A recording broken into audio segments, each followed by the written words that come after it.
So today I sat down to do this tutorial I've been wanting to do for a while. Uh, I was throwing around some different subjects, but then of course I've been watching too much YouTube and decided to go with a certain event, like an event GUI. I had made this long tutorial again. This is like my third one. I don't think I'm going to do any more tutorials or instructionals. That's just not the teaching type. Um, Yeah, there's really no method to my madness, and I don't think it's right for anybody to learn from me, especially coding or scripting or whatever you want to call it. But yeah, so I did put this video together, and I think I'm just going to show the very end of it. But there was a definite struggle uh, to this instructional, and yeah. So I'll just let you watch it, and I understand there's way different things of different ways of doing it and adding this V or H box. But I'm here to tell you right now, we don't care. Let me tell you something. We don't care. anyways, enjoy. This event GUI tutorial starts off like any other. Butt naked on a beach with a rock.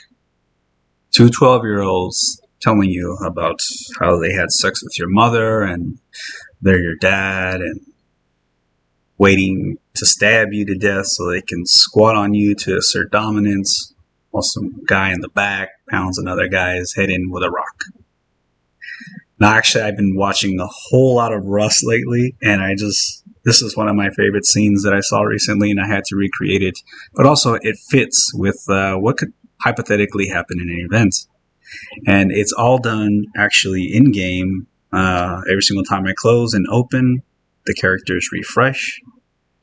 It's all dependent on what I put in there. And this is where we're going to begin our journey. Alright, so what I've done is I've gone ahead and thrown everything I did while I was in the other mod, just mess around, into a mod itself. And I'm going to upload for modders to download and take a look at the code in depth. Complete with animations. In case you want a squatting animation. I think somebody was asking me for that. I think it was Arcane or somebody. Was asking me for a squatting one. There you go. Now you can squat on your enemies.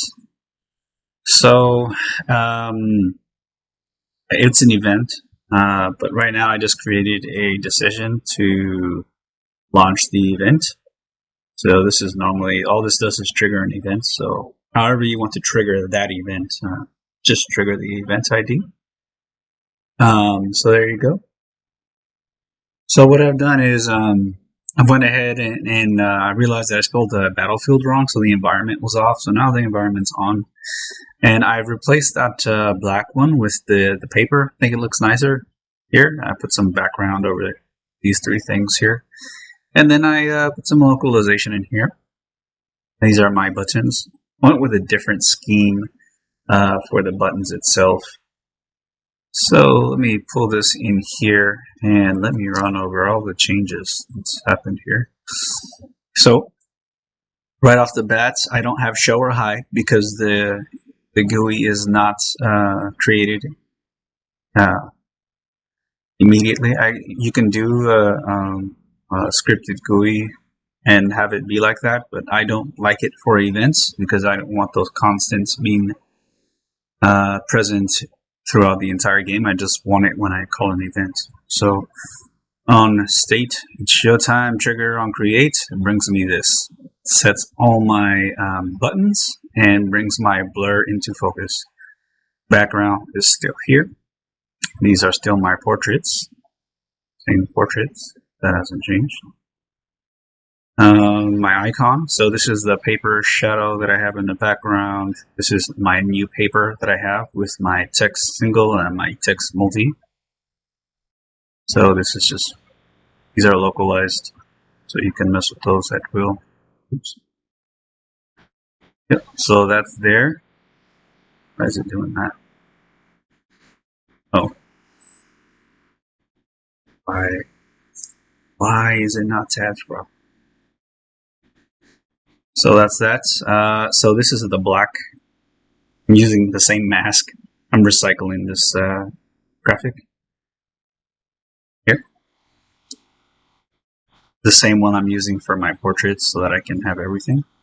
My button standards. And so what I went with something different. So what I went was originally everything gets set to 0. So you have the first option.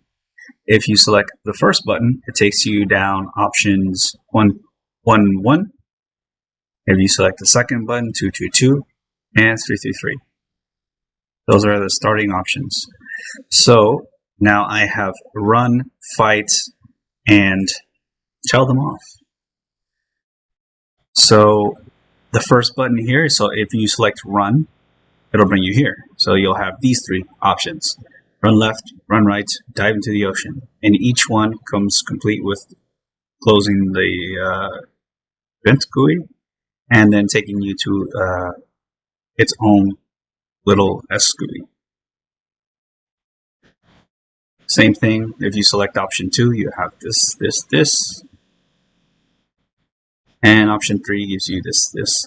And on the last option, I decided to show a way that you can do, let's say, the button here. And not only is it visible, but I have an is shown in my GUI. So this one, this particular option, you get if your learning is over 15. So what I've done here is I've done like a normal button the way you would do, but then I added text inside and I made sure that it was a clickable here.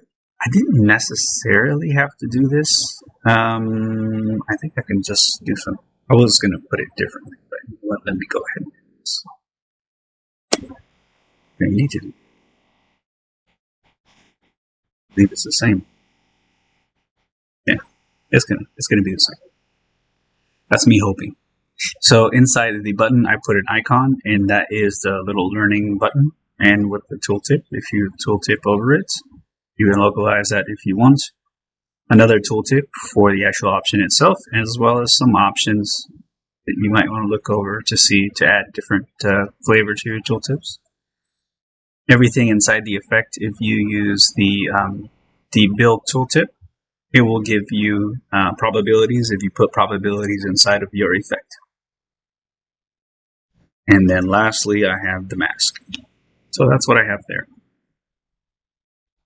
Inside of my SGUIs, if I can find my SGUIs. There.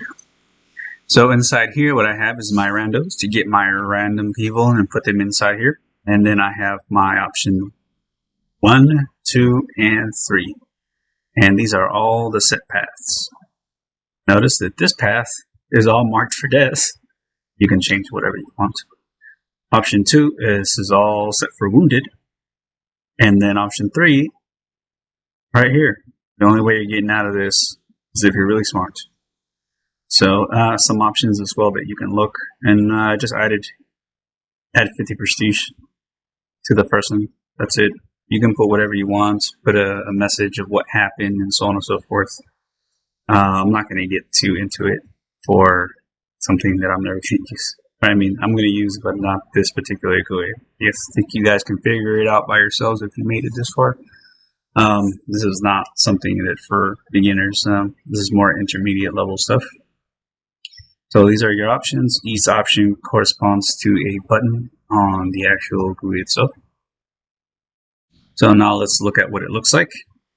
You're here, you're sitting here, and you have this little thing. So you decide to run, fight, or tell them off. So we know that is going to die, and this is you're going to get wounded, and this is tell them off. So you have these options here, and you're missing the option. But if you add learning, let's add learning 20, and now you get a special option that kind of gets you out of here. And so that's boom, and then you're done, and then you do whatever you want once you're actually out. But that is a decision tree there. Once you get one of these built, you can just make all kinds of crazy shit. It's just depending on how much stuff you want to put on there. But the biggest thing is getting one, and I'm already making the template for you, so you can just change to however you want. But yeah, so let's say you want to fight them, and punch the guy on the left, throw a stone at the guy on the right, whatever, so on and so forth. So this would be like the options that you can do. So we all know that it's whatever, it's not so good. So you see here, you're wounded from that. But yeah, for the most part, unless you're going to do something super complicated, this is how you would do it. So lastly, we're going to run. We're going to dive in the ocean. And we're going to die. That's it. That's how you die.